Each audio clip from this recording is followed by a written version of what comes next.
Oh, good evening, less lethal people. How is everybody tonight?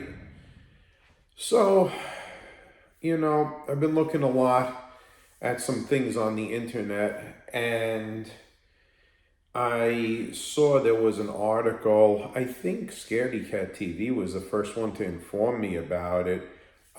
It was about the JPX that actually caused a lethal um, injury and killed somebody. Now, for those of you that don't know what the JPX is, it doesn't even shoot a projectile. It shoots a liquid out at you. I actually used to have one.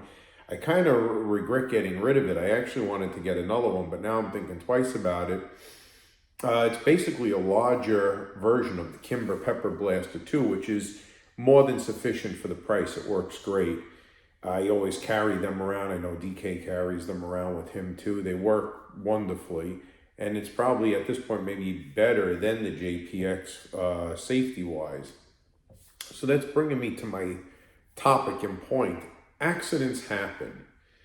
And the more we get into this less lethal, a lot of people are really pushing them to their limits. And they're fun to work on. It is a hobby.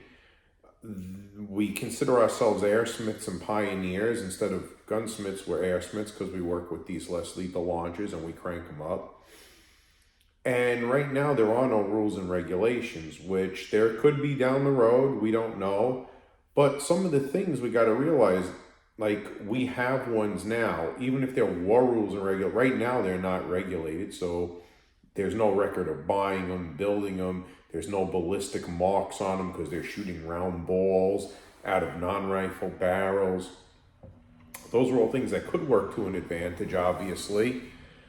But what we have to really worry about is what are we doing with these launches and how are we being responsible? And a lot of times people are like, in the name of science. Well, it's not really in the name of science. You practice these on each other or you practice them on yourself. If God forbid you accidentally maim or kill somebody in practice, even if your friend agrees to take a shot, or if you agree to take a shot and have your friend shoot you with them to see how powerful they are, you are putting a major liability on yourself. You're putting a liability on the other person, and it can ruin your life forever, not just physically, but financially and in a court of law.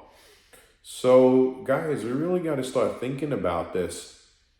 We've seen DK's videos where he uses a ballistic skull. Even a Burner SD or a Burner HD did crack that ballistic skull. And then you're talking like 10, 12 joules of power. It's not very powerful. So you start getting up there, even the Salt Supply S2 at 23 joules. I was busting coconuts today with that thing. That will bust your coconut. You got to be really careful. And the other thing which I start thinking about now, what about bringing kids into the mix? A lot of people have these things because they feel they're a safer alternative. If they have kids in the house, maybe they don't want a firearm.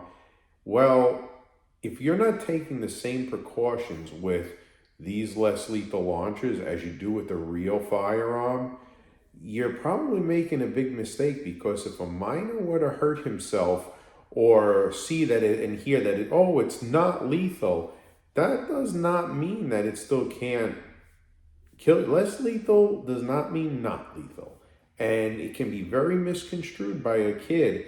And God forbid they shoot somebody, or they fool around with their friends, or they get their hands on that, or even say, hey, look, it doesn't do anything. And they point it to their own head or their own face, and that thing goes off. It can and most likely will do permanent, if not fatal, damage.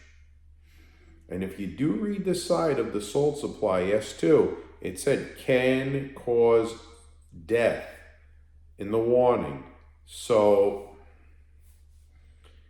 if you don't have a place to lock these things up, and you have children around, or people with mental illness, or things like that, or people that you don't even trust in your own house, which can be the case. There is, unfortunately, instances where you can have somebody living with you that you don't trust.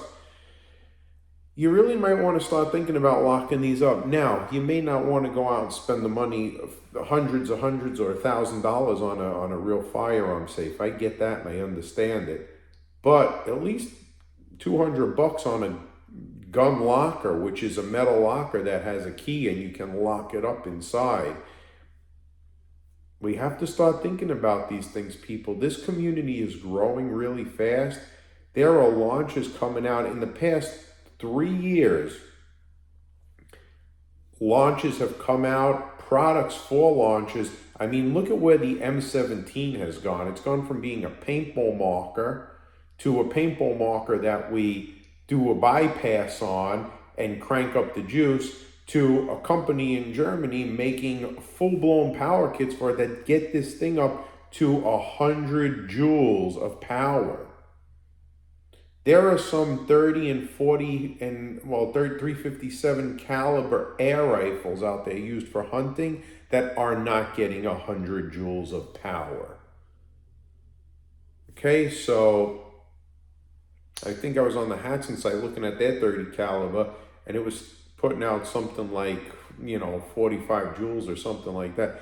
These are powerful launchers people are making. These are powerful things that we have, and accidents not only can, they will eventually happen. That JPX accident was an accident. Somebody actually bled to death and died from that. So take this, and use it, think about it. It's definitely something I probably talked a little bit about in the past, but I will talk about it now, and I'll talk about it more. We got to start using our brain, guys. And, we're the only ones who are going to protect this hobby. We're the only ones that are going to, this is our, only way of doing it. You do something foolish just because you want clicks or likes on the internet. You're willing to ruin a whole thing because you want some clicks or likes. I see a couple of guys out there, I'm sorry if I call them idiots, but they're running around taking the latest new launcher that comes out, and they're putting on lab coats and getting shot with it in the leg, and they think it's fun. They have no clue, okay? They're just buying this thing like a burner off the internet or a pepper ball, TCP, and they have no idea about the modifications and other things that people are doing out there. And they go, poo, this doesn't work. Look, I got a black and blue. I got that. They are absolutely, positively clueless.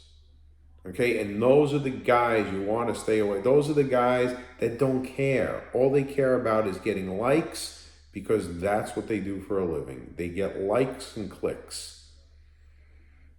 There's no intelligence behind it. So please, even with chemical rounds, you don't know. You try some of these chemical rounds and you have asthma, or somebody else has asthma, or some respiratory problem. Plus there are chemicals in these. I'll show you right here. I have these pieces of crap. These were those Vulcan liquid balls, right? Not very powerful, burst inside every marker. They came with a warning.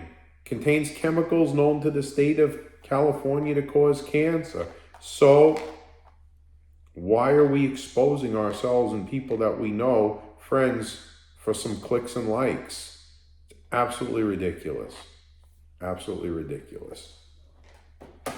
So anyway, guys, that's my little rant for tonight on us being safe and doing the proper thing with these launchers. Okay, have a great evening, and I will talk to you soon.